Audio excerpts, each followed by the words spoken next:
Hello everyone, this is G and I'm back with a new video and a slightly new setup. So as you can see here, there's actually more to see of me, for better or worse. And that's because I finally actually got a proper computer today. I ordered it over the weekend, it came today. I am most happy. So yeah, so there's that. So as you can see, this is my room, this is where the magic happens. I tried that whole virtual background thing. It's just not working for me. I can't find what I want. So it is what it is. So this is the setup. So there is my previous recording station of the bed. There's my walk-in closet. And there's RJ's window.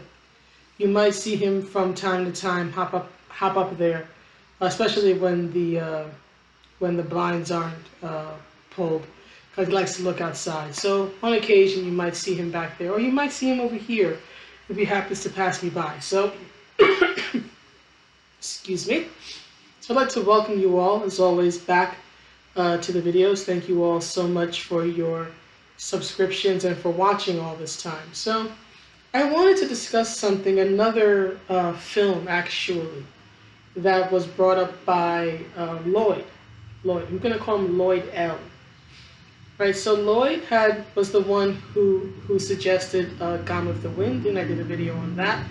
And he also asked in the comment if I'd heard about this little, I would say, a controversy about the film Zootopia. And yes, I have. So I thought I would address this question and give my thoughts on why Zootopia is kind of getting the business from some people online. Not quite being canceled. I wouldn't say it's canceled, at least not yet. But, excuse me, who knows? But I'd say it's getting a little criticism, a little pushback.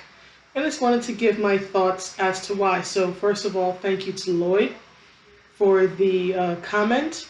Anything that gets me to think is always good in my book. And please, if you want to make a suggestion for a topic, let me know what you might want me to look into. You can always leave it in the comments. I cannot guarantee and I will not guarantee that I will cover it. I don't take requests because ultimately it's my video, so I'm going to cover what I find interesting, but I will at least consider it, and I'll let you know in the comments if it's something that I'll follow up on or not. So suggestions are welcome. So on to Zootopia. Now, for those who may not have seen it, Zootopia is a Disney film that came out in, I believe, 2016. It's actually probably the only Disney film or Disney property, at least I've seen in the past 5 to 6 years, that I actually really enjoyed. And for those who may not have seen it or who don't remember it too well, I'll give a brief recap, or at least as brief as I can be. So it's about this female bunny police officer named Judy Hopps, right? And she grew up on a bunny farm of sorts, right? A carrot farmer. So in the real world, she would be like your country bumpkin type who moves to the big city, right? And then you have Nick Wilde, right? The fox. He's a bit of a con man, he's a bit of a hustler, and he is the sort of cynic to Judy's bubbly optimism, right? So Judy is given a case, right? She's a bit of what you would call in the real world an affirmative action hire, right? Because she's only brought on to the police force, which is full of predators, right? She's a prey animal, there's a predator animal, there's sort of this uneasy peace in between the two species, right? So she's brought on to the police force as the first bunny officer, and in what is basically affirmative action hiring, right? She gets the job because it looks good, right? Instead of her necessarily being chosen because she was the best candidate. But it is shown that she does go through training and she works hard. So she is really is qualified. But at the same time, the reason that the Lion Mayor hires her is not because of her qualifications. It's because she looks good on his resume, basically. So Judy at first is assigned to basically menial work, right? She's a meter maid. And through a series of events, she ends up meeting with Nick, and they end up, at first, reluctantly teaming up together to rather say, solve the case of these predator animals. First, it's a little otter, and then it turns into other animals who have gone missing, and what's worse, have gone crazy. Right? They're giving in to their predator instincts, right? And so what happens is that throughout the course of the story, they find out that there's this conspiracy. There's this conspiracy to basically cause a race war. Believe it or not, it's pretty heavy stuff for a Disney cartoon. But Disney's always done that.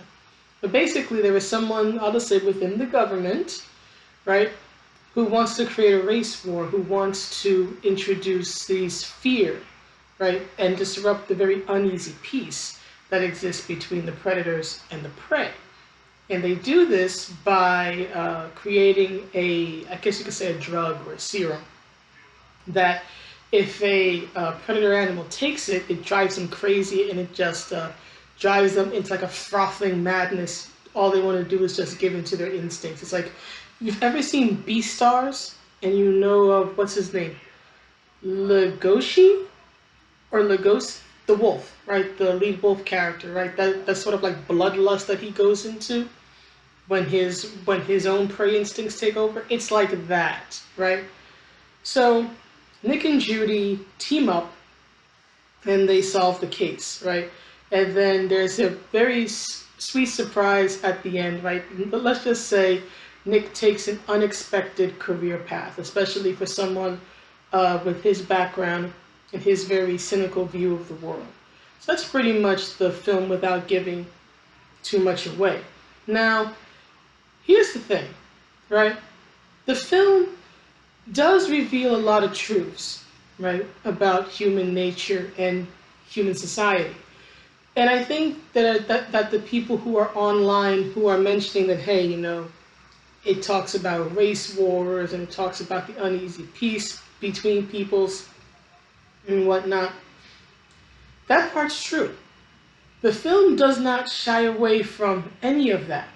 It touches upon a lot of different modern day social issues. For example, it actually tackles the issue of N-word privileges, right? Because in Judy's case, what happens is that she joins the police force. It's her first day. She runs into this like cheetah front desk officer type, and he refers to her as cute, right? And he means no harm, right? The whole thing's that he's the most harmless cheetah you could ever run into, right? So he's like, oh, you're so cute, and all this other stuff, right? And so she says to him, she's like, you know, a bunny can call another bunny cute, but when someone else does it, and then he's like, oh my God, I'm so sorry, I didn't mean anything by it, right? So it does touch upon these very real world issues that we deal with in a very humorous way that both kids and adults can understand. So the people who are sort of saying, look, this film is, you know, talking about today's issues and all that, yes, it is. No one denies that, right? There's always been an uneasy peace between peoples and countries and nations and racial groups because we're humans, right? Whether it's the Cold War between the US and Russia, whether it's the, I guess you could say, stalemate between North and South Korea, because technically they are still at war, right? Officially the Korean War never ended, right? Whether it's here in America, right? Whether it's the uneasy peace between, say, the African American community and certain racial groups, in particular whites and Asians, right? Whenever we all have this, or rather groups, I should say, and sometimes individuals, but racial groups, human groups, whatever you want to call it, race, nationality, sports teams, whatever it is, we always will have this uneasy peace. And what happens is that when you throw in a monkey wrench, especially a monkey wrench that introduces fear, right? Whether it be predators losing control of their instincts, whether it be abuse of power by the police, whether it be unjust sentencing, right, too light a sentencing, or someone who the general public or the general public of a certain demographic feel as guilty, and the person basically gets off, right? And it doesn't come across, it doesn't seem like justice was served.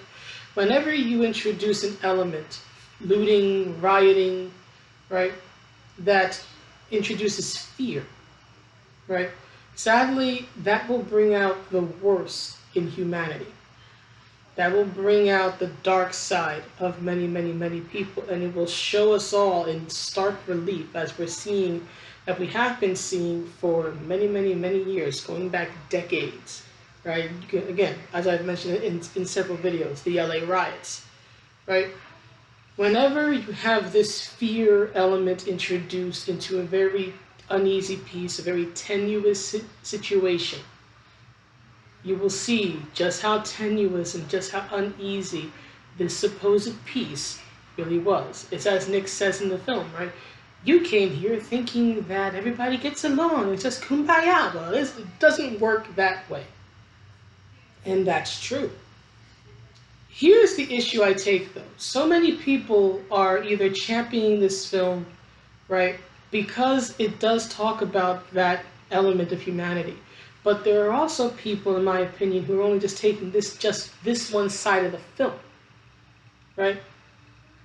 And just looking at this. They're not taking into account the other side of the film, which is actually what it takes to resolve this tension, to resolve the problem, which is love and unity and humanity and commonality.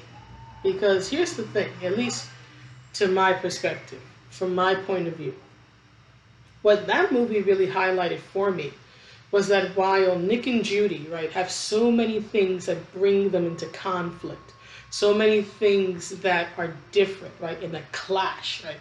She's a police officer, he's a con man and a hustler, he's a fox, she's a bunny, he's prey. Sorry, he's a predator. I took that back. He's a predator. She's prey. You know, she's from the bunny farm, right? So she's a country girl, you could say, has this very overly optimistic view of the world. Then you have Nick, who's the city boy, and he has this overly cynical view of the world, right? There is so much that brings them into conflict, that keeps them apart. But here's the thing, right? That's all surface stuff. It's valid and it's there and it should be acknowledged, but that's all surface stuff. Because in the end, what brings them together as friends and what's able to save the city is looking past their differences. Judy cons Nick into working with her, so she overcomes one of the first barriers that they face, the fact that she's a police officer and he's a petty criminal. So she resolves that by, as she says, I'm trying to think back to what she says. It's called a hustle, sweetheart. That's the line. There we go. So that's how she overcomes the first major hurdle that they have, right? So she brings him into her operation. Now they have to work together, and now they have this united goal of trying to solve this case. Right? And then throughout the story, they learn about each other's background. And as they learn about each other's background, in particular Nick's background, we learn about their background, right? And the thing is that they have very similar backgrounds, right? Despite their very different origins, right? Judy was picked on by a fox, a country fox, country bumpkin type, right? Nick was picked on by, he was not just picked on, that poor boy was traumatized by a group of prey animals. They were in some sort of like ranger group or whatever, right? And he wants to join, and he's going to be the first fox, the first predator. And they trick him, and they try to put a muzzle on him, and they say that, you know, we'll never trust a fox, we'll never trust a predator. And what happens is that, you have to remember, these incidents in their lives happen as kids, right? When they're at their most impressionable, right? This doesn't happen when they're adults and they're older and they have other life experiences to sort of help them maybe reason through it a little bit better. No, this happens when they're children, right? And there's this old saying that I think is so true.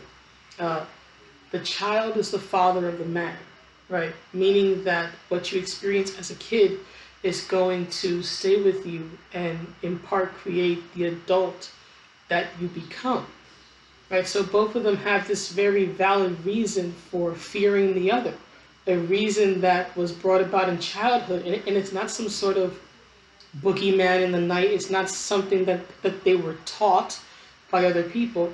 It's something that they both actually lived through, right? Are their reasonings right? No, right? Their reasonings aren't right, but you can understand where they're coming from when they both lived through a traumatic experience that forever changed them, right? So what happens is that we learn more about them and they learn more about each other. And then, there's a point where their friendship is briefly fractured because Judy says some very insensitive things and Nick gets very hurt. But here's the thing. Judy eventually comes to realize that she was wrong. And she apologizes to him. Not just tearfully, right? Not just although there are tears. From what I hear, the actress, I think, what was her name? Jennifer Flowers? I forget. But whoever voiced Judy, she apparently really started crying in the studio reading the lines. But Judy admits she was wrong, right? Truthfully, honestly. And during that time apart, right, she actually had a lot of growth because she ran into the fox that had abused her as a kid, and he changed and he apologized, right? So that gave her the inspiration to do the right thing and do it and apologized to Nick. So she took this fractured and at the time ended friendship and she mended it with humility and honesty and admitting that she was wrong. And when their friendship is mended, they're able to again work together to again, let's say, trick the villain of the story by actually playing into the stereotypes about them, right, about prey and predators, and solve the case. And at the end, they really are partners. I'll just leave it at that. So to me, that's really the message of the story, right? Yes, there is this dark side to human nature. There's this uneasy tension uh, uh, between various groups that we all belong to in some fashion. But we can only overcome those differences if we come together in unity and love. If we are willing to honestly apologize, right, where there was a sincere wrong done. I want to be clear. Where there really was a sincere wrong done. If we're willing to be humble, take the blame that we're supposed to take, right? This isn't about, for example, owning your entire ancestors' collective guilt. I'm not talking about that. I'm talking about if you did something wrong and you realize it was wrong and someone says, hey, you screwed me over. And you go, you know what? You're right. I am so sorry. I never should have done that. What can I do to make it up to you? I mean that type of stuff, right? If we're able to do that, humble ourselves, apologize where necessary, apologize to the extent necessary, again, not owning guilt that we shouldn't own. And if we're able to, again, truly put our differences aside, right, and see each other for the commonalities that we have and not the differences, because that's what really brings them together, having very similar backstories, despite all their differences. I think that if we can emulate that as people, right, again, it's not as clear-cut as it is in the film. It's a Disney film. It's for kids. But I do think that we can learn a lot from it. And if we learn those lessons and we apply those lessons, not just in our individual lives, but collectively as various groups that we fall into, I do think that we can actually come to a peace. Will it ever be perfect? No. Human nature, again. Humans are not perfect. It will never be a 100% thing. But we can do better, I think. We can do better and move forward in a much more positive way, I think, if we do that if we come together in unity and in love and pursue a common goal, which should be peace or better policing or building up of communities, not hurting each other, right? Not destroying ourselves, demanding accountability, whatever the things are. We can do this if we actually come together for positive reasons instead of negative ones. Now, and here's where I have to be the Debbie Downer. Sadly, I don't see this happening anytime soon. Because at present, there are too many people and too many organizations with certain three-letter acronyms that are profiting from this situation, right? You have things like Seattle and the Chaz, and people literally taking over. Police are resigning en masse, right? Sadly, if you want to compare like the Star Wars, right, the Sith and the Jedi and all that. Sadly, right now, the Sith are winning, right? People are doing exactly what the Sith do. They are giving in to anger, to hatred, to fear, and they are letting it possess them and control them, and look what's happening to them. Their darkest sides are coming out, right? Whether that dark side is expressed through, say, violence or manipulation, or whether that dark side is actually, say, displayed in, say, being overly meek, right? It's one thing to apologize for what you've done wrong. It's another thing to, self-flagellate, right? Or as some people have been doing from what I've been hearing online, doing stuff like, washing people's feet.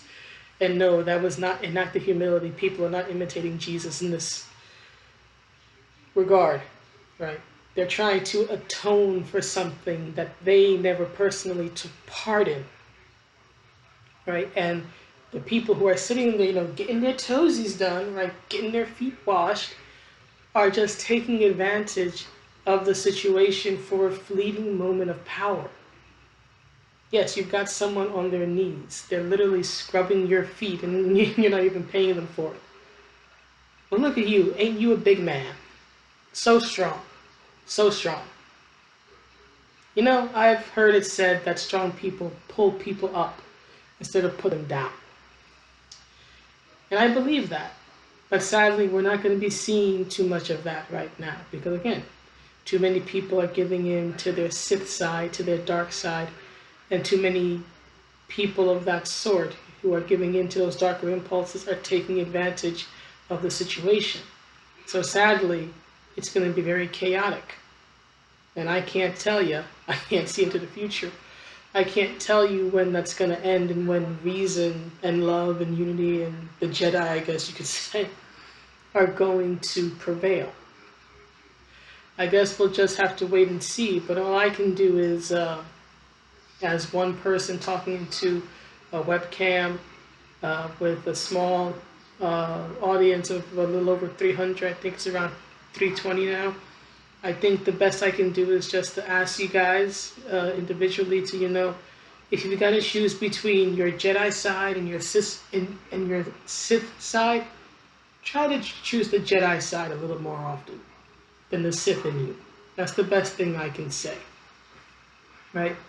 Instead of allowing yourself to be overly dominated by the violence and the fear and the manipulation and all that, try for love and unity where possible. Again, easier said than done, much more complex than can be discussed in a 25-minute video about a Disney film. But hey, I'm asking, and I'm going to try my best to apply as well, because, I would look pretty damn silly if I asked you guys to do these things and then I don't at least try myself. So anyway, that's the video. Please let me know what you think, and I will see you all in the next one. Have a good day or night, everybody, wherever you are.